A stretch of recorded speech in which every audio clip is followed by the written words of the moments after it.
Welcome back to my YouTube channel all about VLSI. In this particular video, we are going to discuss about data link layer. And in our previous session, we have discussed about transaction layer. Now, in this particular session, we are going to discuss about data link layer. If you haven't watched the previous session recordings, I recommend you to once please go through them. Yes. So coming to this data link layer, this will be in between your transaction layer and the physical layer. And the role of this particular data link layer is sequencing, LCRC, acknowledgement, no acknowledgement, replaying, flow control, and power management. So the data link layer single job is to guarantee that every TLP crossing a link arrives intact and in order. And if it is not happening, then it is going to fix it silently. So the transaction layer above never sees the corruption in the frame, or it is not going to see for the drop of the frame or reordering. Nothing transaction layer is going to see. Detection and recovery is going to happen entirely inside the data link layer on a per link basis. Okay, so what is this per link basis? We are going to see using something known as sequence numbers and CRC. CRC cyclic redundancy check, acknowledgements, and replay buffer, all covered, which we are going to cover in this particular deck, right? So this is what the data link layer job is. Now, so data link layer is going to perform sequence numbering. It is also going to perform LCRC, acknowledgement, no acknowledgement, replay buffers, flow control DLLPs, and link power management. So let us try to understand one by one in great detail. Now, first of all, let us try to understand what is a sequence number. So let's say suppose if a transmitter is transmitting a few frames, let's say 3 frames. One is transaction layer packet A, packet B, and packet C. Okay, and receiver is going to receive it. Now, let's say suppose TLP A or the packet A has been correctly transmitted. And let's say TLP B is not transmitted properly, it's corrupted. Or let's say suppose only some part of the information is sent successfully and some part of the information is not sent. And packet C is correctly transmitted. So the receiver needs to tell the transmitter that it hasn't received packet, it received packet A, but something went wrong with starting with packet B. So please retransmit. So the receiver should basically ask transmitter to retransmit the lost packet, which is nothing but B. But how it is going to identify precisely which packets need the transmission, because we have 3 packets. We have packet A, packet B, packet C. But transmitter will, how it will come to know whether which packet it should retransmit again. So this is where sequence number comes into picture. So let's say suppose packet A has a sequence number 10 and packet B has a sequence number 11 and packet C has a sequence number 12. Now, the receiver can precisely identify the transmission sequence and it is going to pinpoint which packet it exactly needs to be retransmitted.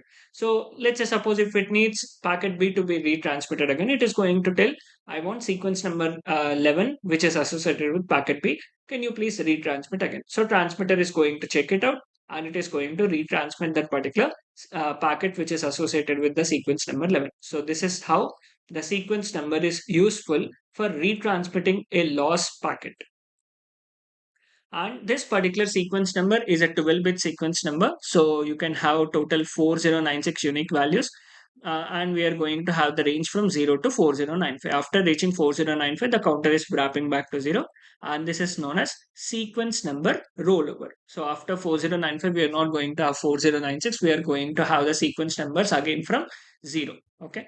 So you can see after reaching this 4095, we are going to have 0 again, 1, 2. Okay. So a 12-bit field keeps the DLLP header small. Only 2 bytes are needed to carry the sequence number, and the replay buffer and receiver logic must treat the counter as a circular. Comparisons near 4095 or 0 boundary uses modulo 4096 arithmetic, not simpler greater than checks. Okay, and rollover is routine, not an error. Every long running high traffic links wrap it constantly. Okay. So what is this circular motion and all? This is very simple. Just it is going to roll back to the 0, sequence number 0. That's it. Now, this is very important concept or the point in the case of our sequence numbers. Basically, sequence numbers are link local. So what do this mean? So one of the most important concepts, a DLL sequence number is only meaningful on a single PCI link. For example, we have a root complex and a switch, which are connected with link number 1. Okay. Now, switch and endpoint, the link will be changed. This is a separate link. Now, let's say if I'm going to send a packet from root complex to switch, this is being sent on the link 1, and this particular packet is going to have, let's say, the sequence number as 100. Now, the same packet which will be forwarded from the switch to the endpoint is not going to have the same sequence number. We cannot guarantee that it is going to have the same sequence number. Why? As we have discussed in the yesterday's session also, we are going to implement again all the layers. See, in this case, root complex is the sender or the transmitter and switch is the receiver. And we are going to have the layers, the transmission layer, data link layer, and the physical layer. And it is going to send it to the physical layer to the switch. Switch, again, it is going to basically forward it to the physical layer, next to the data link layer, next to the transmission layer.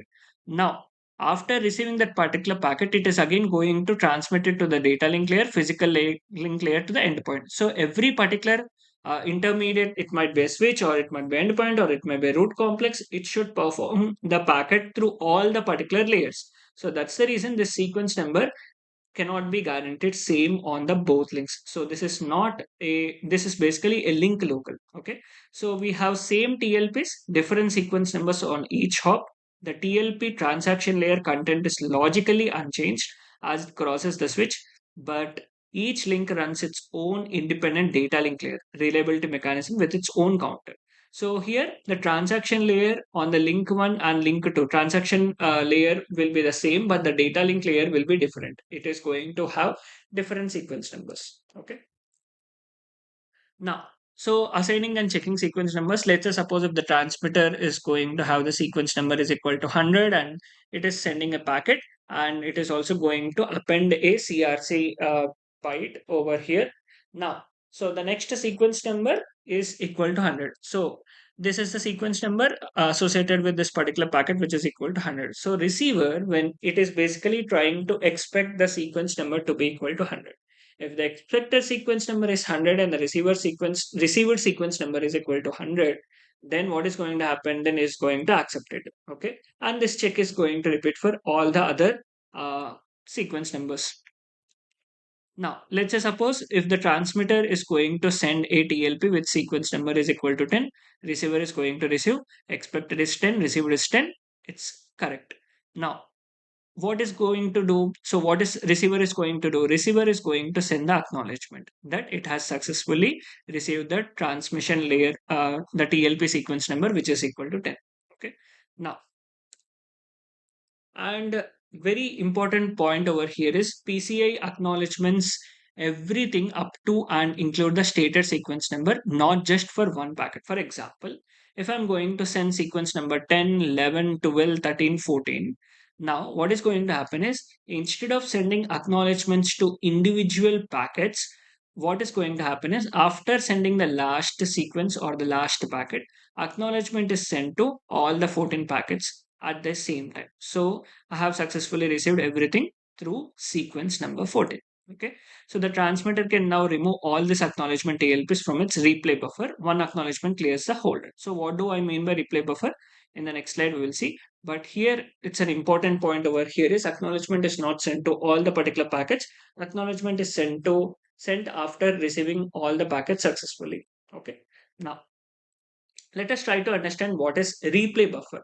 So first of all, let us try to understand why it is going to exist. So the transmitter cannot simply send a TLP and it cannot forget about it. The TLP might gets corrupted in the transit. Okay. So after transmission, let's say suppose the TLP stays stored in the replay buffer even though it has already been sent. So what is going to happen is the transmitter after sending a packet to the receiver, this packet is stored into something known as replay buffer. So in this replay buffer, all the packets are stored and with the sequence numbers. So this is packet 1, this is packet 2, packet 3, and packet 4. And you can see these are all unacknowledged. Okay. So what is going to happen? It is going to store, and after receiver sending the acknowledgement to the transmitter that it has received successfully all the particular packets, then it is going to discard all this particular things from the replay buffer. That is what the transmitter is going to do. Okay. Now let us see how a particular transmitter is going to uh, basically deal with this error. Now let's say suppose a transmitter is going to send 4 TLPs, sequence 100, 101, 102 is an error packet, and 103. So receiver, after receiving this particular sequence 102 or the packet 3, it is going to perform CRC checking. And after CRC checking, let's say suppose it has been failed or it has been not matching, then it means it's a corrupted thing. So what is going to happen? Receiver is going to send something known as no acknowledgement, which means failure detected starting after sequence 101. Sequence 102 is bad. So for this, the receiver is going to send a no acknowledgement. So transmitter is always is going to have the replay buffer, which we have seen, right? So what it is going to do? So all four TLPs are already stored. Nothing needs to be rebuilt. So what is going to happen? So the transmitter is going to resend the sequence 102 again and everything after 102. So it is going to send 102 and everything after 102 also it is going to send, never just a single failed packet in isolation. So this is where your replay buffer is going to be used, and this is how transmitter is going to deal with the corrupted frame. And why can't we use it just a new sequence number? So basically, original transmission, let's say suppose we are going to have 100 sequence number 101, 102 is corrupted, and 103. So we think that we can basically retransmit the fix with the next free number. Like we can have the next free number which is 104, but that is going to break the protocol. So you need to send whatever the frame which was corrupted and whatever the sequence number which was associated with it. Okay, so that is what the protocol is basically describing. Now, let's say suppose what if the acknowledgement is itself is going to lost? For example, if I'm going to have a transmitter and a receiver like this, and let's say transmitter has sent a packet and it was successfully received by the receiver and it has sent the acknowledgement, but it has not reached the transmitter. So what is going to happen? The transmitter is not going to receive the acknowledgement for whatever the packet it has sent. Then the transmitter think that the frame has not successfully received by the receiver. So transmitter, what it is going to do, let's say the sequence number for this particular frame is 2. Now, what is transmitter going to do since it has not since it has not got the acknowledgement? It is going to resend the same sequence number and the same frame. Okay, and receiver after receiving the same frame and the same sequence number, receiver will come to know that okay, acknowledgement has not reached to the transmitter. That's the reason transmitter has sent a repeated frame. So it is again going to send the acknowledgement. Receiver is again going to send the acknowledgement. That is what we are having over here. So transmitter is going to send 100. Receiver receives it correctly. The acknowledgement is lost in transit. TX replace timer expires. So with no matching acknowledgement before the timeout, the transmitter assumes non-delivery and replace the sequence number 100. So the receiver now expecting sequence 101 recognizes the replayed sequence 100 as already received and simply re-acknowledging it. No data is duplicated upstream. So this is how we are going to have this particular case deal. Now, coming to DLLP structure, data link layer packet structure. So this particular data link layer packet structure is basically a fixed 6-byte control packets. They are not never going to carry a TLP payload. Only the link management information is present over here. So what is that it is going to have is DLLP type, next is type specific payload and CRC. Okay. So these are the different kind of types. One is acknowledgement, no acknowledgement. So acknowledgement or reject. And next is flow control, power management, and vendor specific. Now you can see over here, we are going to have the sequence number and CRC, and in between we are going to have the transaction layer packet information. That is header, data, and ACRC. Okay. So this is nothing but my frame structure of the data link layer. And coming to flow control, we have also seen this flow control in the transaction layer where we have discussed about credit based buffer checking and credit based information. Same information here also we are going to use. And here we are also going to have something known as link power management that we are not going to discuss in great detail. Once you can refer to this particular PPT, it's we are going to discuss when we are going to code, or it's not mandatory for our particular discussion. Okay. Yes. So that is about this particular data link layer, where we have discussed what is the role of this particular data link layer and what is data link layer is going to do and all. Yes, so that's about this particular session. If you like this video, please like, share, and subscribe to my YouTube channel all about VLSI. Thank you for watching this video.